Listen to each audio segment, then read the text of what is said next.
The Chicago Bears have signed yet another player during training camp, and speaking of training camp, we have an updated look at some training camp winners and losers off day on Monday before today's practice gets started momentarily.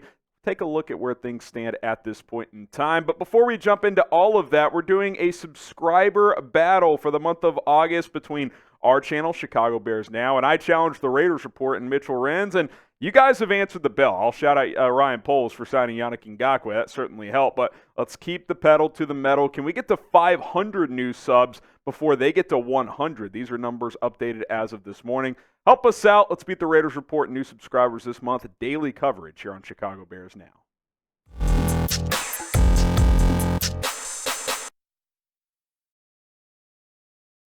Chicago Bears Now is presented by Roan. You can upgrade your wardrobe today with Roan and feel good this summer. Looking good's always been easy, but feeling comfortable is what Roan brings to the table. Roan.com/chatsports, code chatsports. That's going to get you 20% off. Brad Biggs with a piece of news this morning. He says the Bears are expected to announce the signing of a linebacker, Barrington Wade, a Skokie native who played at Niles North and at Iowa. Most recently, he was with the CFL's Winnipeg Blue Bombers. He spent time with both the Broncos and the Ravens. And you look at Barrington Wade's journey, some of you guys might remember him from his days at Iowa where he spent his college career. Did not get drafted in 2021, signed with them as an undrafted free agent, later got cut, got picked up by the Broncos, didn't make their 53, but did sign with the practice squad after cutdown day. He got waived by Denver last year before the season got going, and then signed and then eventually waived by the Bombers between 2022 and 2023. And look, more roster shuffling for Ryan Poles, right? We've talked about this. A lot of teams shuffle roster spots 85 through 90, try to mix and match and find some guys that they think could work, and we'll see if Barrington Wade could be that player. All right, let's take a look at some updated camp winners and losers. Off day on Monday today, so thought we'd kind of step back and kind of catch you guys up on what went on in the past week or so, which players stood out, which didn't. So let's go ahead and dive in here. I think one of the biggest winners of all of training camp so far is Chase Claypool. I mean, was the pressure higher on anybody in this camp going into it than Chase Claypool? Sure, you could say Justin Fields, the quarterback, but the pressure is so high on Claypool, and he acknowledged that coming into this camp, which I appreciated, saying it was the biggest year of his life, and I think we got to show the guy some love. I mean, he's making plays every single day. During camp practice, my Twitter feed is always littered with Claypool tweets, clips from practice of him making plays. He had a nice deep crossing catch on a nice ball from Justin Fields during FanFest on the left sideline. Had a touchdown on a scramble drill in that play as well. The guy's making plays every day. And what I really like as well, he's bringing a much-needed edge to this offense. There was a practice last week, I believe on Wednesday, where the defense brought the juice and the energy and kind of took it to the offense. And Claypool got pissed off late in the practice on a hit from Eddie Jackson on the sideline. That was borderline. In camp, you certainly could have let him go out of bounds, and Jackson kind of cracked him, and Claypool got up, threw the ball at him, and a little scuffle started. And you don't want too many fights at camp, but you need someone to bring that juice, and it carried over. The offense finished that practice strong and had a good day the next day. And, Justin Fields is kind of a mild-mannered guy. DJ Moore is as well. Claypool can bring the energy, though, and that attitude that I think you need offensively. I expect him to be good. He's been good so far in camp. He's living up to the billing. Obviously, we can't fully judge any of these guys until the games get here, but I'm very pleased with where Chase Claypool is at this point. All right, so let's go to a loser here. Quarterback P.J. Walker, backup quarterback. Look, I'm not going to panic. It's a backup. I still think stylistically he fits what you want in a backup for Justin Fields, but last week was not a great practice, or a week of practices for him. Several overthrows, several interceptions as well. He was airmailing a lot of throws, just overshooting guys, which, look, P.J. Walker's not the most accurate quarterback in the world. There was a reason he was in the XFL a few years ago.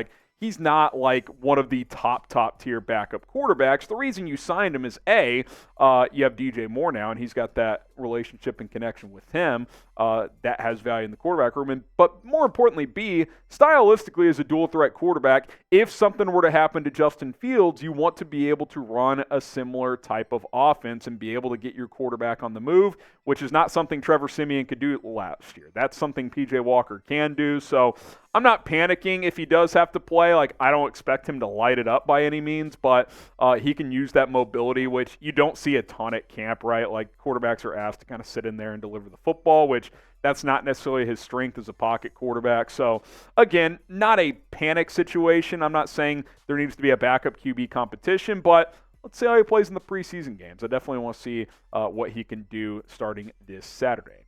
Are you concerned about P.J. Walker as the backup quarterback? Type Y for yes, type in for no. I'd say very slightly. Again, I want to see the game start because when he's had to play, he's actually played fairly well. He could just be one of these guys, too, that he's not built for a good practice player the way he plays. There are players in the league that are like that. So Y for yes, N for no. Let me know if you're concerned about P.J. Walker. Before we get to more camp winners and losers from the past week or so, shout out to Roan for sponsoring today's show. We've told you about Roan for a while, but if you're a new customer, they have reinvented the male's closet because, let's be honest, looking good has been easy for a while, but being comfortable while doing so, that is what Roan has striven to do, and they've done it. Their four-way stretch fabric is in their Roam Commuter collection is the most comfortable and breathable set of products known to man because they do have stretchy clothing. It is breathable. It's 110 degrees down here in Texas, and with Roan, I still get that comfort when I'm having to wear nice clothes. Sometimes you have a business meeting. Sometimes you want to go to happy hour and look nice, and a lot of brands out there, you can look nice, but you're uncomfortable. It's stiff. You can't get that airflow going in there. With the four-way stretch fabric, you see this very comfortable. It looks good with the collar. You can throw on dress shirts, dress pants as well if you have a big important meeting. Also, roan.com/chatsports. Code chatsports is going to get you 20% off. Machine washable as well. The benefits of Roan are outstanding. Check the comments. Check the description for that link and promo code. RHONE.com/chatsports. Code chatsports. Get you 20% off. Another camp winner, let's go to a rookie, Gervon Dexter Sr. He is a winner for training camp up to this point. And look, Dexter's making plays, man. I like that. Now, he has been a bit inconsistent. The get-off still is not supremely good, although it is better from what it sounds like than it was at Florida when it was more of a read-and-react situation. Eberflus said if he wants to be elite, those things need to be a little more consistent, but his name is talked about a lot. Like, he's explosive, he's powerful. If he can reach his potential, he's got Pro Bowl, All-Pro potential. Like, if he was better off the ball at Florida, he would have been a first-round pick. There's no doubt about it in my mind. Some of that was scheme driven, which we've talked about quite a bit here, but I thought it was a strong second week. He's a player to watch in the preseason. Like, when the bullets really start flying, can he have an impact? I think he's got a chance as a rookie to play right away.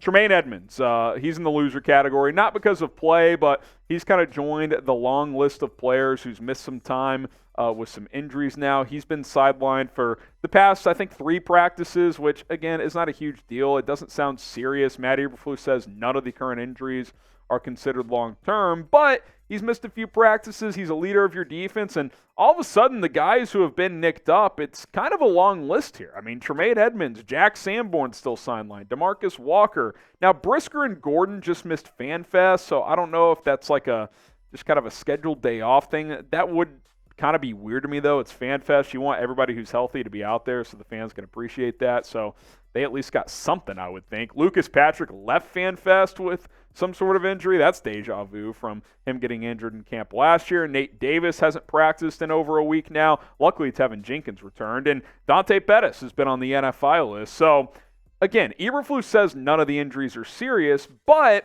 he also acknowledged that having this many guys out is not ideal either. You want to have as many people out there practicing and available for these preseason games so you can get those reps and build that continuity. So hopefully some of these guys are back on the practice field tomorrow. You got a game coming up Saturday. You'd like to see some of these players play. We'll have to wait and see where it goes from here. But Tremaine Edmunds was your biggest free agent acquisition at $72 million over 4 years. So definitely want to be careful there, and hopefully he's back soon. What's your concern level with the injuries piling up a little bit here? Scale of 1 to 10. I'll only put it at like a 5 because none of them have been deemed serious by Eberflus and the staff.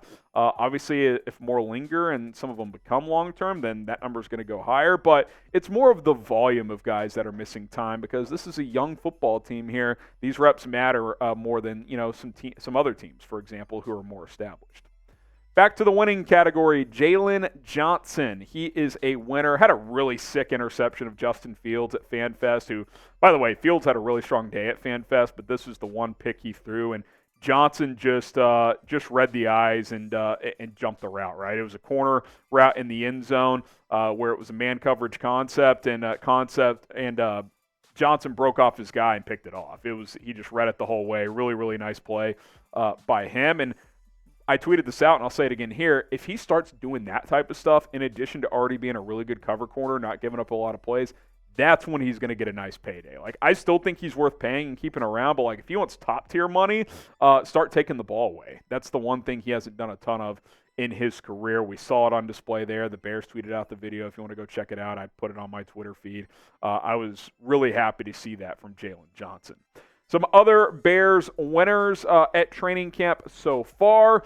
Ryan Poles, you get Yannick Ngakoue, you get Mercedes Lewis. I mean, hell of a 24 hours it was for him, especially Ngakoue. I mean, you had to fill that need at edge, and to get him on board is really nice. Tyrique Stevenson, I thought he bounced back from a slow first week. Still hasn't been perfect, but he's been competing with Terrell Smith, a fellow rookie corner, and he's been making more plays. Andrew Billings, Eberflus raved about the work he did with his body during the downtime of the offseason, and he's already been a good run stopper in his career. I'm wondering if he's going to give this D-line a little more juice and maybe be able to play 3 downs sometimes. So definitely excited for him. Robert Tonyan at tight end, he's been making plays consistently, and he helped recruit Mercedes Lewis to Chicago. So obviously that matters. Elijah Hicks, Adam Johns pointed him out as someone who stood out to him. It sounds like he's probably got that third safety spot on lockdown after Eddie Jackson and Jaquan Brisker. So good for the second-year player. Some other Bears losers. These are more on the minor side of things, but Velus Jones Jr., who had a good start to camp, not as good last week. Couple of bad practices with drops. He's just it's up and down. It's up and down. It's just kind of topsy-turvy with him. Tyler Scott still made a lot of plays, but the drops are starting to rack up. That was the one thing coming out of college is the drops are a bit of a problem with him. Like, he runs sick routes. He has great speed. He gets open. You got to catch the football, though. Like, obviously, you're not going to catch every single ball in an entire season, but one practice alone, he had 3 or 4 drops, so he's got to clean that up. Rasheem Green, not necessarily for on-the-field performance, but with the addition of Ngakoue, you think about the defensive line. Ngakoue, I think Travis Gibson's ahead of him. Dominique Robinson's ahead of him. With Terrell Lewis having a good camp, Green might be your 5th edge rusher now. All of a sudden, he could be on the roster bubble, so that's something to keep in mind. Cody Whitehair, I think he's been fine, but there's been reports of him getting pushed around a little bit. He's had some bad snaps, which was a problem when he played center earlier in his career. The one thing I'm having visions of is like critical 3rd down and late in the game, and he has a bad snap. You just can't have it. I mean, he's got to clean that stuff up. And then Jake Tonjes, not necessarily for performance, because I think he had actually had a decent camp up to this point, but with the signing of Mercedes Lewis is going to make this team. So if Tonjes makes it, it's going to be as the 4th tight end. That makes it a little tougher for him. He's going to have to show his value on special teams. All right, what is the biggest Bears camp storyline so far? I think it's Chase Claypool. I'm not saying he's been the best player. I still think DJ Moore has been this team's best player. By the way, we didn't talk about him or Justin Fields. Little up and down from Fields in week 2. Still more good than bad, I would say, but probably not quite as good as the first week. DJ Moore was still good. I wanted to focus on some other guys because we've talked about those 2 a bunch, but I think Claypool's play in training camp and what he's been able to do, to me, that's the storyline. Storyline number 2, defense probably going to be better than we thought it was going to be. So that's very, very exciting. Let us know what your biggest Bears camp storyline has been up to this point. All right, guys, that's it for today's video. We got a live show tomorrow, 4 o'clock Eastern, 3 Central Time, so subscribe and join us for that. And then, watch party number 1 of the season, preseason opener on Saturday against the Titans. Can't wait for that. Lots of content to come here on Chicago Bears Now.